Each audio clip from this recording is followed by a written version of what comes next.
Hey guys, this is your Yash भैया and welcome to my channel. तो आज हम क्लास 10 केमिस्ट्री के चैप्टर एसिड बेसिस सॉल्ट का लास्ट टॉपिक पढ़ेंगे जो कि है वाटर ऑफ क्रिस्टलाइजेशन। तो चलो चांद सितारों शुरू करते हैं। देखो, सबसे पहले हमें ये समझना है कि ये वाटर ऑफ क्रिस्टलाइजेशन है क्या। हम तो ये नाम पहली बार सुन रहे हैं। तो आपको मालूम है कि कई सारे सॉल्ट्स ऐसे होते हैं जो कि क्रिस्टल्स के फॉर्म में एग्जिस्ट करते हैं और कई बार इन सॉल्ट क्रिस्टल्स के साथ कुछ certain number of water molecules attach रहते हैं। तो ये जो वाटर मॉलिक्यूल्स हैं जो कि सॉल्ट के क्रिस्टल के साथ अटैच हैं, उन्हें हम बोलते हैं वाटर ऑफ क्रिस्टलाइजेशन।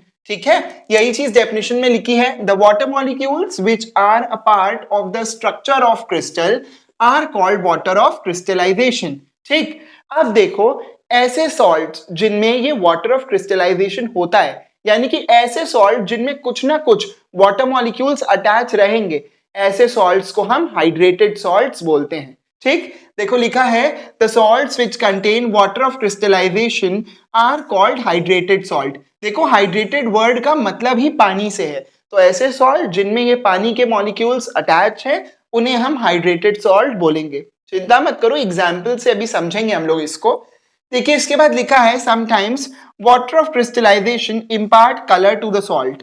कई बार क्या होता है कि ऐसे सॉल्ट क्रिस्टल जिनमें वाटर ऑफ क्रिस्टलाइजेशन होता है उनका कलर ना चेंज हो जाता है, यानी कि जो वाटर ऑफ क्रिस्टलाइजेशन है, ये जो वाटर मॉलिक्यूल्स हैं, ये सॉल्ट के कलर को चेंज कर देते हैं। अब एग्जाम्पल से समझो। पहला जो सॉल्ट है जिसमें वाटर ऑफ क्रिस्टलाइजेशन अटैच है वो है मेरा कॉपर सल्फेट पेंटाहाइड्रेट। ठीक, अब देखो, कॉपर सल्फेट का फॉर्मूला क्या होगा, CuSO4, और पेंट मतलब होता है 5, हाइड्रेटेड मतलब होता है वाटर। तो यहाँ पर 5 वाटर मॉलिक्यूल्स अटैच है। ठीक, तो पूरा हमारा सॉल्ट का फॉर्मूला क्या बन रहा है, क्रिस्टल का फॉर्मूला क्या बन रहा है, CuSO4.5H2O। ठीक, इसमें ये जो 5H2O अटैच्ड है ये और कुछ नहीं, वाटर ऑफ क्रिस्टलाइजेशन है।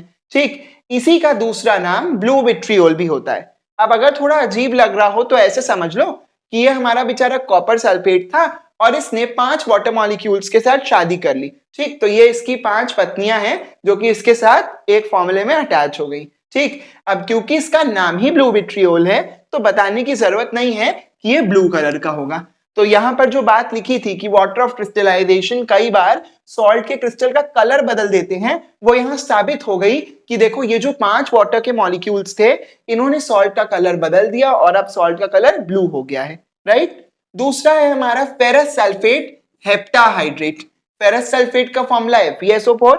हेप्ट मतलब होता है 7 और हाइड्रेट मतलब वाटर, तो 7 water molecules water of crystallisation के फॉर्म में यहाँ पर अटैच्ड है। इसका दूसरा नाम ग्रीन विट्रियोल होता है। ठीक, और ग्रीन विट्रियोल बताने की जरूरत नहीं है, ग्रीन कलर का होगा।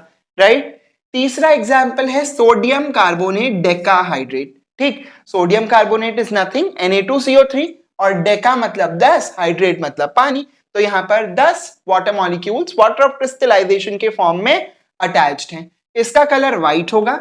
और लास्ट हमारा एग्जाम्पल है कैल्शियम सल्फेट डाइहाइड्रेट। ठीक, तो कैल्शियम सल्फेट मतलब CaSO4 और इसकी शादी किससे होगी, अरे मतलब इसमें कितने वाटर ऑफ क्रिस्टलाइजेशन होंगे, तो देखो लिखा है डाइहाइड्रेट, यानी कि इसमें 2 वाटर ऑफ क्रिस्टलाइजेशन अटैच होंगे और इसका भी कलर क्या होगा, व्हाइट होगा।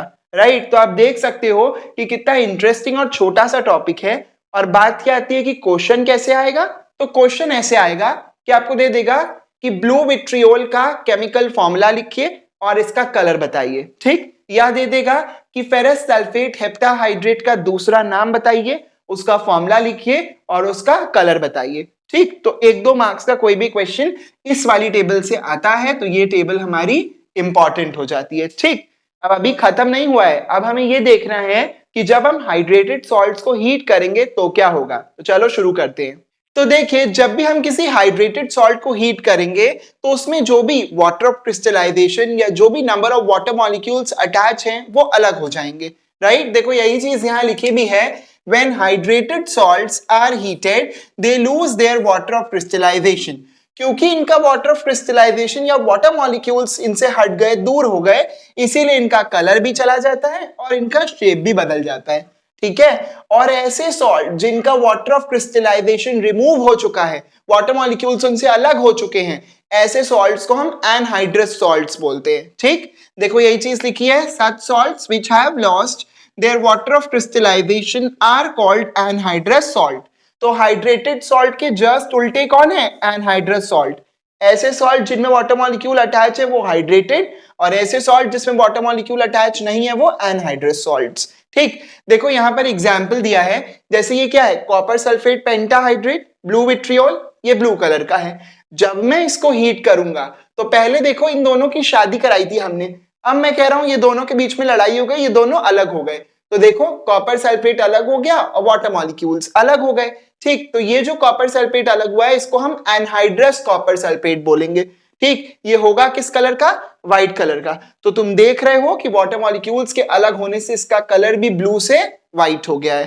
ठीक, लेकिन ये जो प्रोसेस है ना वाटर मॉलिक्यूल्स को सेपरेट करने का या सॉल्ट को एनहाइड्रस टर्न करने का, ये रिवर्सिबल है। यानी कि इधर देखो, यहां पर ये जो कॉपर सल्फेट बन रहा है, इस कॉपर सल्फेट का रिएक्शन अगर मैं फिर से वाटर के साथ करा दूं तो यहां पर फिर से देखो मेरा ब्लू विट्रियोल या कॉपर सल्फेट पेंटाहाइड्रेट बन जाएगा।